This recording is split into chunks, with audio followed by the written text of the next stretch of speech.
गायब हो गई है। अच्छा, उसका नाम क्या है? रजनी नाम है।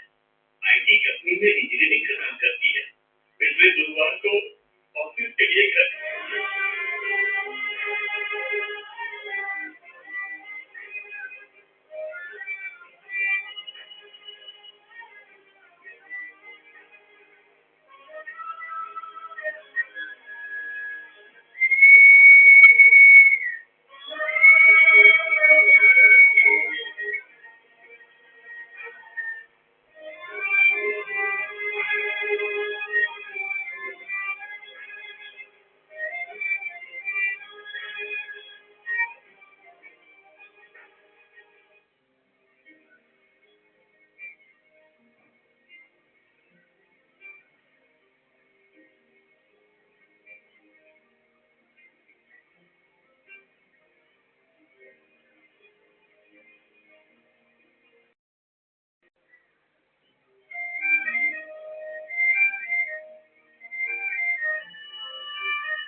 न्यूरोलॉजी के अकॉर्डिंग कुछ गुणांक वाले दोष ऐसे होते हैं जो रिजल्ट देना कभी नहीं होगा। तो पहला गुणांक है आठ, ये सैटर्न एनर्जी वाले होते हैं, ये तुरंत रिएक्शन करते हैं। तो पहला गुणांक है आठ, ये सैटर्न अकॉर्डिंग कुछ गुणांक वाले दोष ऐसे होते हैं जो रिजल्ट देना कभी नहीं होगा। तो पहला गुणांक है आठ, ये सैटर्न एनर्जी न्यूरोलॉजी के अकॉर्डिंग कुछ गुणांक वाले दोष ऐसे होते हैं जो रिजल्ट देना कभी नहीं होगा। तो पहला गुणांक है आठ, ये सैटर्न एनर्जी वाले होते हैं, ये तुरंत रिएक्शन करते हैं, ये सब कुछ ऑब्जर्व करते रहते हैं। इनका पेशेंस स्ट्रॉन्ग होता है, लेकिन इनकी मेमोरी उससे भी ज्यादा स्ट्रॉन्ग होती है। जिसने गलत किया उसका हिसाब ये टाइम के साथ सही कर सकते हैं, सीधा नहीं लेकिन एग्जैक्ट जगह पर फिट करते हैं। इसलिए इनका रिवन स्लो होता है, लेकिन होता बिल्कुल परफेक्ट है। दूसरा गुणांक है चार, ये राहु एनर्जी वाले होते हैं, इनका अप्रोच अनप्रेडिक्टेबल होता है। आपको लगता है सब कुछ नॉर्मल है, लेकिन ये ऑलरेडी प्लान बना चुके होते हैं। ये सीधा बदला नहीं लेते, सिचुएशन को ही रिवर्स कर देते हैं, गेम को उल्टा कर देते हैं बिना वार्निंग के। इसलिए इनका रिजल्ट समझना बहुत ही मुश्किल होता है। तीसरा गुणांक है नौ, ये मास एनर्जी वाले होते हैं, इनका रिएक्शन बहुत ही फास्ट, गुस्सा आता है तो तुरंत एक्शन लेते हैं, ये वेट नहीं करते, ये डायरेक्ट कन्फ्रंट करते हैं। इनका रिजल्ट इमोशनल नहीं होता, डायरेक्ट होता है। इसलिए इससे पंगा लेना बहुत ही महंगा पड़ सकता है।